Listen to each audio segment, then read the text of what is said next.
Bayraktar Kızıl Elma bir F-16 savaş uçağını vurdu. Yanlış duymadınız. Hatta dünya da yanlış duymadı. Hatta dünya bunu bizden çok daha iyi duydu. Haberin dünyadaki yankılarından bunu net şekilde anlıyoruz. Yani bugün Türk havacılık tarihinde, hatta dünya savunma sanayi tarihinde çok kritik bir dönüm noktasını, geçen hafta yaşanan ve belki de savaşların geleceğini değiştirecek bir olayı konuşacağız. Konumuz Bayraktar Kızıl Elma. İnsansız savaş uçağının gökyüzünde gerçek bir F-16 savaş uçağına kilitlenmesi ve onu simülasyon ortamında vurması. Haberlerde simülasyonla vurdu başlığını görmüşsünüzdür. Çoğu kişi bunu duyduğunda bilgisayar oyunu gibi mi yani veya gerçekte vurabilir miydi diye sordu. Bugün bu soruların hepsine net cevaplar vereceğiz. Bu testin neden basit bir uçuş denemesi olmadığını, o gün Çorlu semalarında nelerin yaşandığını ve Türkiye'nin geliştirdiği yerli teknolojilerin yani Murat Radarı'nın ve Gökdoğan füzesinin bu başarıdaki rolünü en ince detayına kadar inceleyeceğiz. Hazırsanız Aura Sebilon sponsorluğunda insansız hava harbinin şafağına, Kızıl Elma'nın kokpitine, daha doğrusu olmayan kokpitine yakından bakalım.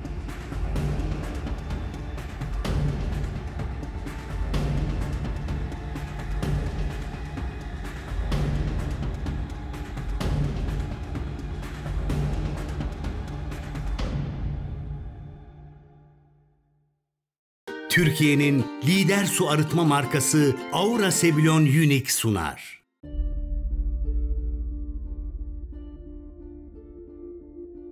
Öncelikle olayın fotoğrafını net bir şekilde çekelim. Geçen hafta Çorlu'daki Akıncı Uçuş Eğitim ve Test Merkezi'nden havalanan bir Kızıl Elma prototipi var. Ama bu sefer yalnız değil. Yanında Türk Hava Kuvvetleri'ne ait 2 adet insanlı F-16 savaş uçağı da var. Senaryo tam bir Hollywood filmi gibi kurgulanmış ama tamamen gerçek bir eğitim sahasındayız. Bu 3 uçaktan biri dost kuvvet. Kızıl Elma ile yan yana kol uçuşu yapıyor. Bu sadık kanat adamı dediğimiz konseptin kanıtı. Yani robot uçakla insanlı uçak birbirine çarpmadan uyum içinde uçabiliyor. Diğer F-16 ise düşman rolünde. Havacılık dilinde buna Red Air deniyor. Görevi Kızıl Elma'yı zorlamak, kaçmak ve manevra yapmak.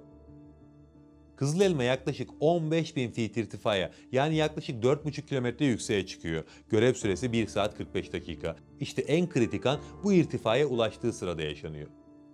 Kızıl Elma burnundaki yerli Murat radarıyla kendisine yaklaşan veya uzaklaşan o düşman F-16'yı tam 48,2 kilometre yani yaklaşık 30 mil mesafeden tespit ediyor. Sadece tespit etmekle de kalmıyor. Radarıyla hedefi takip etmeye başlıyor. Üzerine kilit atıyor ve kanadının altında taşıdığı Gökdoğan füzesini ona karşı ateşliyor. Ama burada bir parantez açalım. Füze fiziksel olarak uçaktan ayrılmıyor. Motoru ateşlenmiyor. Elektronik olarak ateşleniyor. Ve sonuç tam isabet. Sistem karşıdaki F-16 ne kadar manevra yaparsa yapsın füzenin onu vurduğunu doğruluyor. Yani simülasyonda görev tamamlandı ama şimdi gelelim en çok merak edilen konuya. Simülasyon ortamında vurdu ne demek? Bu pilotların yerde oynadığı bir video oyunu mu? Kesinlikle hayır. Havacılıkta buna hardware in the loop yani Türkçe'ye çevirebileceğimiz şekliyle donanım döngüde test deniyor. Bunu şöyle hayal edin. Kızıl Elma havada, F-16 havada. Kızıl Elma'nın burnundaki radar gerçek. Karşıdaki F-16'nın metal gövdesinden yansıyan radar dalgaları gerçek. Kızıl Elma'nın içindeki görev bilgisayarı, atış kontrol sistemleri ve füzenin elektronik beyni tamamen çalışıyor ve gerçek veriyi işliyor. Tek bir fark var. Füzenin roket motorunu ateşleyen sinyal fiziksel bir ateşlemeye dönüşmüyor. Bunun yerine bilgisayar devreye giriyor ve saniyenin binde biri hızında şu hesabı yapıyor. Eğer şu an motor ateşlenseydi bu füzenin yakıtı, hızı ve manevra yeteneği şu an gördüğüm F-16'yı vurmaya yeter miydi? Cevap evetse bu bir sanal imha olarak kayda geçiyor. Yani bu testte sadece barut kokusu eksik. Geri kalan her şey radar kilidi, hedef takibi, veri transferi tamamen gerçek. Fizik kuralları ve gerçek atmosfer koşullarında gerçekleşiyor ve hesaplanıyor. Hatta raporlara göre hava bulutlu olmasına rağmen radar kilidi kristal netliğinde sağlanmış. Yani gerçekte olsa vurabilir miydi sorusunun cevabı teknik açıdan kocaman bir evet.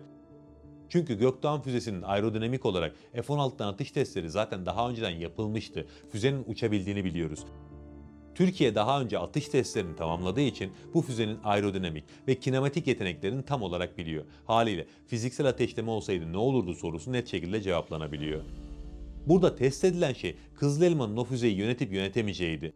Ayrıca bu simülasyon atış testi ya da yöntemi diyelim oldukça yaygın bir yöntem. Hava füzelerinin testleri ya da tatbikatlardaki kullanımı çok büyük oranda bu şekilde yapılıyor. Yani bu öyle basit bir bilgisayar oyunu oynamaktan çok farklı. Zaten bu sebeple dünya basınında ciddi anlamda ses getirdi bu olay. Yani ortada gerçekten çok büyük bir başarı var ve bu başarının arkasındaki gizli kahramanlardan bahsetmezsek konu havada kalır. Mesela en önemlisi, yani Aselsan yapımı Murad radarı. Bu radar neden bu kadar önemli? Eski tip uçaklarda burnun içinde mekanik olarak sağa sola dönen bir anten vardı. Bu antenin bir tur atıp gelmesi saniyeler sürüyordu. Murad ise bir AESA radar, yani aktif elektronik taramalı dizi. İçinde dönen hiçbir parça yok. Bunun yerine yüzlerce küçük gözden oluşan sabit bir plaka var. Bu gözler, yani modüller, elektronik olarak saniyenin milyonda biri hızında gökyüzünün farklı noktalarına bakabiliyor. Aselsan bu radarda galyum nitrür denilen çok ileri bir teknoloji kullandı. Bu teknoloji sayesinde radar çok daha yüksek güçte yayın yapabiliyor ama daha az ısınıyor. Bu da şu demek: Kızıl Elma kendisi küçük bir uçak olmasına rağmen burnundaki radar sayesinde çok uzak mesafeleri görebiliyor. Testte 48 kilometreden F-16'yı yakalaması bunun kanıtı. Üstelik AESA radarlar düşmanın elektronik karıştırmasına karşı çok dirençli. Kızıl Elma bu güçlü Murat radarı sayesinde hem havada uçan bir jeti takip edip ona füze kilitleyebiliyor, hem de aynı anda yerdeki bir tankı veya sığınağı haritalandırabiliyor. En önemlisi de bu radarın yazılımı tamamen bize ait. Yani dost düşman tanımını biz yapıyoruz. Kimse bu radarın kime kilitlenip kilitlenemeyeceğine dışarıdan müdahale edemiyor.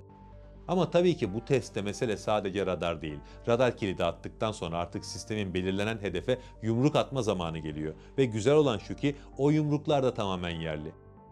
Kızıl Elma'nın bu noktada pençesi TÜBİTAK SAGE tarafından geliştirilen Gökdoğan füzesi. Bu füze görüş ötesi dediğimiz kategoriye giriyor.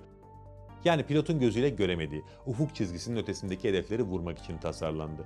Gökdoğan'ın burnunda da kendi minik radarı var. Kızıl Elma füzeyi ateşledikten sonra füze belli bir yere kadar Kızıl Elma'dan gelen verilerle uçuyor. Hedefe yaklaştığında ise kendi radarını açıyor ve ateşle ve unut moduna geçiyor. Bu özellik çok kritik. Çünkü Kızıl Elma füzeyi attıktan sonra arkasını dönüp kaçabiliyor. Füze de kendi başının çaresine bakıp hedefi bulabiliyor. Yani olmazsa olmaz bir özellik. Geçen haftaki testte en büyük başarı Kızıl Elma'nın radarı ile kanadının altındaki bu füzenin birbiriyle konuşabilmesiydi. Buna veri bağı deniyor. Siz dünyanın en iyi radarını da yapsanız, en iyi füzesini de yapsanız, eğer bu ikisi birbiriyle saniyelik, hatta saliselik veri alışverişi yapamıyorsa hedefi vuramazsınız. İşte Kızıl Elma bu özellik sayesinde bu testte hedef F-16 kaçmaya çalışırken onun yeni konumunu füzeye anlık olarak sürekli güncellemeyi başardı. Peki bu teknoloji sahadaki savaşı nasıl değiştirecek? İşte burada otonom hava harbi ve sadık kanat adamı kavramları devreye giriyor.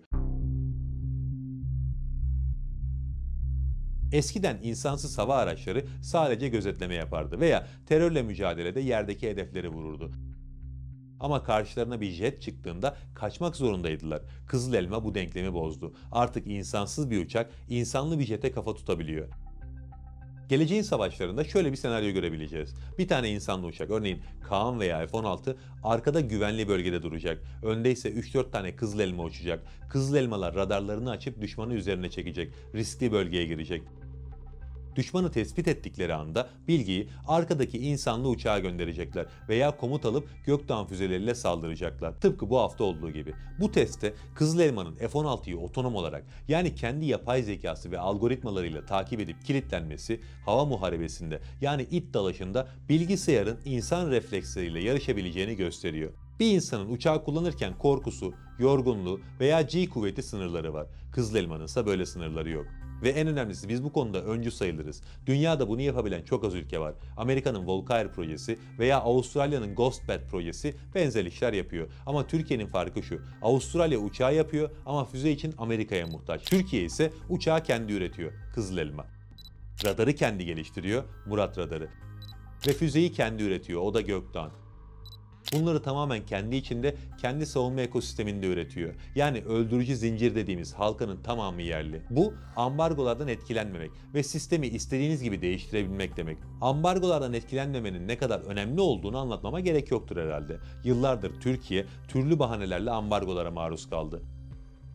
Genelde S-400 yüzünden uygulanan F-35 ambargosu öne çıkarılıyor. Ama bununla sınırlı değil. Türkiye, Azerbaycan'a Karabağ'da destek verdiği için de ambargolara maruz kaldı. Doğu Akdeniz'de hakkımı yedirmem diye donanmasını bölgeye gönderince de aynı şekilde Libya meselesinden dolayı da ambargolara maruz kaldık. Yani ambargo tehdidinden kurtulmak demek aslında bağımsız dış politika ve güvenlik adımları atma imkanına da kavuşmak demek. Yani kısaca özetlersek, geçen hafta yapılan bu test sadece bir mühendislik başarısı değil, aynı zamanda stratejik bir mesajdı. Türkiye, insansız savaş uçağı konseptini deneyen bir ülke olmaktan çıkıp bunu operasyonel hale getiren bir ülke konumuna yükseldi. Dünya basını, özellikle Defense Security Asia ya da Turgev gibi kaynaklar bu testi Türkiye'nin hava üstünlüğü konusunda yeni bir lige çıktığının kanıtı olarak yorumladı. Yunan basını bu konuda ciddi bir tedirginlik yaşadı. Bir an önce daha fazla Rafale savaş uçağı almalıyız. Ayrıca en az 6 tane F-35 alımı için ABD'yi ikna etmeliyiz dediler.